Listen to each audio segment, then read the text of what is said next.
반갑습니다. 네, 요즘 추세에 저의 지인분들이나 제 주위에 국제 결혼을 많이 하고 있는데요.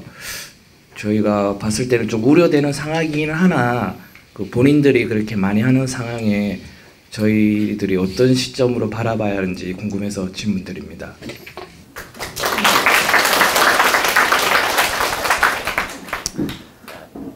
아주 이 시대에 맞는 질문이고 아주 좋은 질문이에요. 이 시대에 맞는 아주 적절한 질문입니다. 요즘 시대는 글로벌 시대라는 거 아시죠? 네. 또 다문화 가족들이 많고 진짜 세계인들이 우리나라 와서 결혼할 수도 있고 우리나라 사람들도 세계로 뻗어갈 수 있고 국제적 시대입니다. 이런 국제적 시대다 보니까 다인종 국가가 이루어지게 되고 다인종으로 살게 됩니다. 이건 시대적으로 어쩔 수가 없습니다. 옛날 100년 안팎으로는 우리 민족이 한민족이고 백의 민족이고 단일 민족이고 이런 말을 썼죠. 뭐 100일이 아니라 한 50년 전까지만 해도. 그런데 지금은 우리를 단일 민족이다. 이렇게 한민족이다. 단일 민족이다. 이런 말을 쓸 수가 없습니다. 알고 계시죠? 네.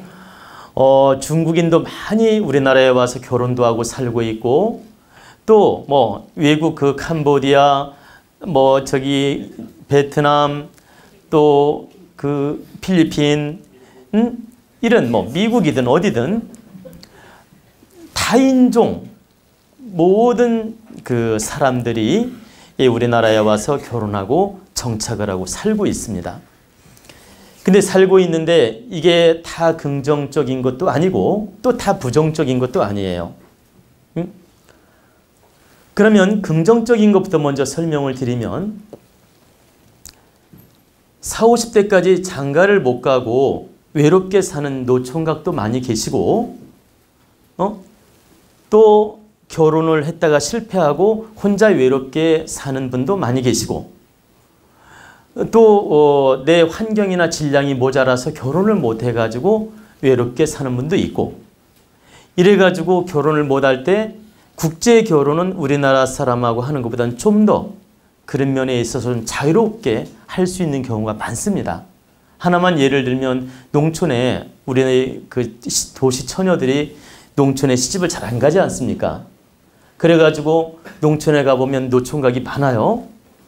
그러니까 농촌 사람들은 그냥 그 필리핀이든 캄보디아든 뭐 태국이든 뭐 베트남이든 이런데 국제 결혼을 당연시하게 받아들이고 하는 분들이 굉장히 많습니다. 그래서 뭐 시골에 가면 외국인들이 뭐 10명, 20명 되는 데가 굉장히 많아요. 그러면 이 결혼도 못 해보고 노총각으로 한 맺히게 죽을 뻔했는데 그 국제 결혼이 열림으로써 그 한도 풀고 아이도 낳고 어찌됐든 이렇게 국제적으로 결혼이 이루어지면서 그런 문제들이 많이 해소되고 또 이렇게 자유롭게 결혼해서 또 이렇게 나름대로 생활을 꾸려나갈 수 있는 조건이 이루어지기 때문에 이걸 긍정으로 볼 수 있다는 얘기입니다. 그리고 팔자가 아주 편중되고 외로운 팔자고 소위 말하면 중팔자 그리고 팔자에 막 삼형살, 파살, 뭐 편중된 사주들 이런 흉살도 많이 끼고 편중된 사주들 그래가지고 애정운이 안 좋은 분들 이런 분들은 차라리 국제 결혼하면 또 액땜작용을 합니다. 액땜작용이란 말은 절대 이혼을 안 한다 이 소리가 아니고 우리나라 사람하고는 결혼을 못 하더라도 국제 결혼은 이루어질 수 있다. 그런 팔자들도. 그러니까 사주에 오해할까 봐 한 말씀 더 드리는데 삼형살, 백호살, 충살 이런 게 들면 우리나라 사람끼리 결혼 못 한다는 말이 아니에요. 그런 뜻이 아니야. 나쁜 흉살도 많고 편중되어 가지고 인기가 없는 사람들이 있지 않습니까? 그런 사람들은 우리나라 사람하고 결혼이 잘 안 돼요.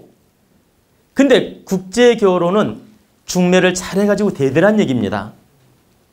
그러니까 그런 팔자들도 한을 풀 수 있는, 또 결혼을 할 수 있는 그런 조건이 이루어지기 때문에 긍정적이다. 그러면 단점은 무엇이냐? 문화가 다르고 환경이 다르고 생활 습관도 다르고 모든 관념 자체가 다르다 보니까 처음에 맞춰 나가기가 힘들어요. 그리고 또 소통도 좀 부족하고 또 언어 구사도 좀 부족하고 그러다 보니까 이렇게 뭐냐면 초창기에 이렇게 그걸 극복 못하고 살다가 깨지는 분도 있습니다. 근데 왜 살다가 깨지는 현상이 생기는지 제가 원인을 말씀해 드릴게요.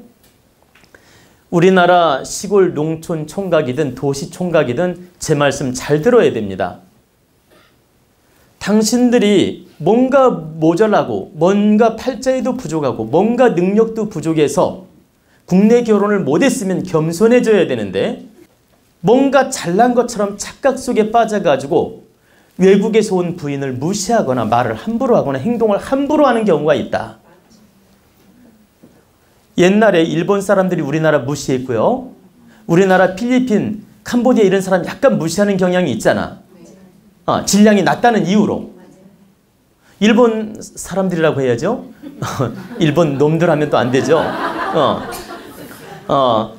일본 사람들이 이 조센징이라 그러고 우리나라 사람을 무시했잖아요.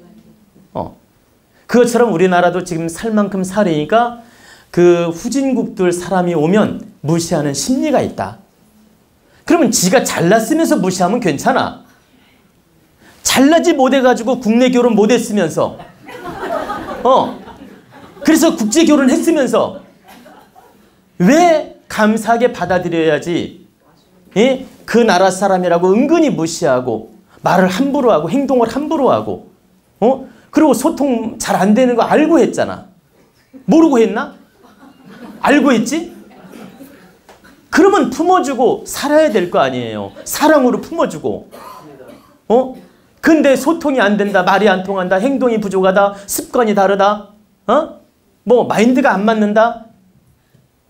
당연히 안 맞는 게 당연하지. 예. 안 맞는 게 당연하다는 겁니다. 내 말은. 그럼 그 안 맞는 걸 내가 마음 공부로 받아들여서 겸손하게 극복하고 사는 게 잘하는 거지. 그 안 맞는 걸 자꾸 탓을 하고 그 부인을 무시하고 행동을 거칠게 하고 때로는 폭력까지 쓰고 이렇게 상처 주는 말을 하기 때문에 그 부인이 3년 5년은 참는 거예요. 왜? 아이도 어리지 또 호적도 우리나라 그 뭐야 알죠? 우리나라 그 국적도 따야 되지. 예? 그리고 봐봐요. 아이도 어리고 국적도 따야 되고 또 우리 문화를 잘 몰라. 그러니까 한 3년 5년은 참아야 돼. 근데 3년 5년 참고 나니까 어느 정도 알겠어 이제. 우리나라 사람하고 말도 통하지, 문화도 대충 알겠지, 그리고 아이도 좀 컸지, 국적도 나왔지. 그러니까 이제 은근히 어떤 마음이 생겨? 네가 나를 이렇게 무시해? 그럼 나도 내 마음대로 살 거야. 이런 마음이 생기는 겁니다. 그리고 친구들 만나서 삼삼오오 이야기해 보니까 누구는 어떻게 산다, 누구는 어떻게 산다 이야기를 들을 거 아닙니까? 응? 누구는 도시에 나가서 잘 살더라, 누구는 도시에 나가서 애인을 만났더라, 뭐 이러면서 삼삼오오 만나서 습득을 한다라는 거예요. 그러면 남편이 무시하고 폭력 쓰고 말을 함부로 했을 때 참고 있겠냐 이 말입니다. 10중 8구는 다 도망가고 싶어진다. 그래가지고 도망을 가든지 이혼을 하든지 도시로 이렇게 시골에 살다가 도시로 이렇게 집 나가는 거 있잖아요. 이런 현상들이 나타나는 겁니다. 그러면 국제 결혼한 사람들이 다 그렇다는 얘기가 아니에요. 제 얘기는. 일부는 이러한 형태를 인정하고 이러한 문화를 받아들이고 이러한 모습들을 포용하면서 잘 사는 분도 있어요. 근데 일부 지혜롭지 못한 총각들이나 지혜롭지 못한 남자들, 지혜롭지 못한 이혼남들, 이런 분들이 사람을 좀 국제적으로 무시하는 마음으로 행동하다가 자기 발등을 찍는다는 얘기입니다. 여러분들이 냉철하게 돌아봐야 돼요. 지금 제가 말하는 게 100% 맞습니다. 지금 국제 결혼한 분들 제 강의를 들으면 속으로 뜨끔뜨끔 하는 분들이 있을 거예요. 그러면 제가 얘기했죠. 다 그런 건 아니다. 어떤 분은 그 국제 결혼해가지고 감사히 여기고 아기를 잘 낳고 부인을 사랑하고 잘해주고 잘 사는 분도 있어요. 제 얘기는 다 그렇다는 얘기가 아니에요. 그런데 갈등하고 실패하는 이유가 거기서부터 시작된 것이다. 바로 70%는 여기서부터 문제가 생긴 거란 얘기입니다. 즉 무시하고 갈등하고 소통을 할 줄 모르고 포용하지 못하고 이런 속에서 갈등이 싹트다가 결국은 이혼하게 되고 도망가게 되고 문제가 생긴 것이다. 근데 이 원인이 70%가 여기에 있다라는 거예요. 제 말은. 그리고 30%는 외국 여자들한테 문제가 있어요. 어떤 심리로 시집을 오느냐. 후진국이다 보니까 선진국으로 시집가면 왠지 잘 살 것 같고 선진국으로 시집가면 왠지 편안할 것 같고 그리고 나이가 많으면 어때? 잘만 살면 되지. 이런 추상적 욕심, 상상의 나라를 생각하는 거예요. 왠지 왕자님처럼 살 것 같은 착각. 사모님 소리 들으면서 살 것 같은 착각. 국제 결혼하면 먹을 거 걱정 안 하고 행복하게 잘해주고 잘 살 것 같은 그런 착각. 그리고 살다가 마음에 안 들면 나도 거기서 돈 벌고 살지 뭐. 그리고 내가 저 사람한테 시집가서 우리 친정을 좀 도움 줄 수 있다면 그냥 내가 희생하고 시집가자. 그러니까 시집 오면서 조건을 걸어요. 우리 친정에 한 달에 한 50만 원씩 보내줘야 된다. 이렇게 걸고 시집 오는 분 많아요. 이제 이런 조건을 걸고 이쪽에서 오케이 할 거 아닙니까? 그러면 이제 그걸 받아들여서 희생적으로 시집 오는 분도 있다. 그러면 내가 좋아서 즐거워서 와야 행복한데 희생적인 마음으로 시집을 왔으니 남자가 불편하면 얼마나 고통이 심하겠어요. 그러니까 남자가 잘해도 왠지 희생하는 기분인데 자기는 희생적인 마음으로 온 거야. 그러니까 남자가 조금만 불편하게 하고 못났거나 실망스러우면 어때요? 이 감정은 증폭되는 거야. 그래가지고 남편이 더 미워져. 그리고 자꾸 도망가고 싶고 그리고 딴 주머니 차고 싶고 그래가지고 돈이나 살살 빼가지고 저 친정에 보내주고 싶고 이런 삿된 마음을 가진 외국 여자들이 무려 30%란 얘기입니다. 그러면 제가 말씀드리는 것은 우리나라 남성들한테 70% 문제가 있고 30%는 외국 여성들한테 문제가 있다. 그런 삿된 마음, 돈만 밝히는 마음, 진정으로 결혼하고 싶어서가 아니라 환경 때문에 억지로 하는 마음, 돈 때문에 마치 팔려오는 마음, 거래하는 마음, 결혼을 거래하는 마음으로 한다는 얘기입니다. 이런 심리로 하기 때문에 국제 결혼이 안 좋아지고 깨지고 도망가고 이혼하고 이런 문제가 생기는 것이다. 그러니까 외국 여자들한테도 30% 책임이 있고 문제가 있다. 그러면 제가 왜 우리나라 총각 남자들한테 더 책임이 크다고 하느냐? 그 사람들이 우리나라로 왔잖아요.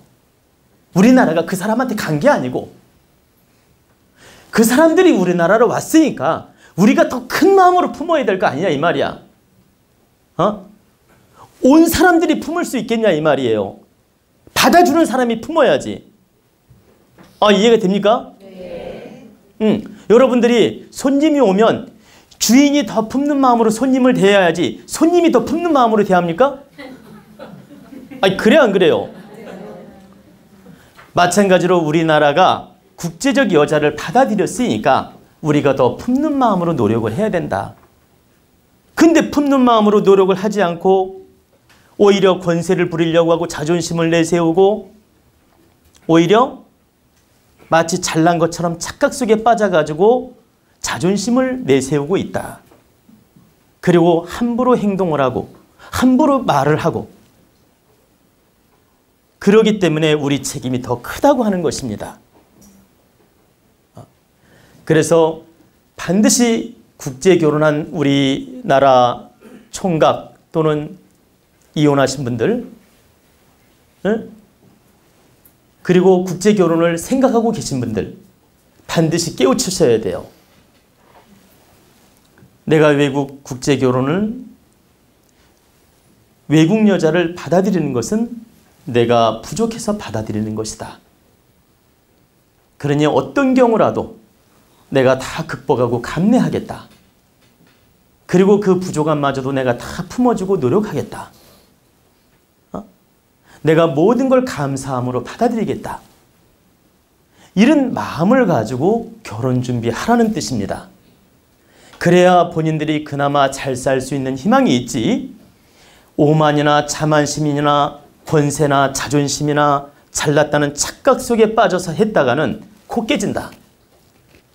그러니 여러분들 국제결혼 하시는 분들, 준비하는 분들, 이미 한 분들 반드시 깨우치고 알으란 뜻입니다. 아시겠죠?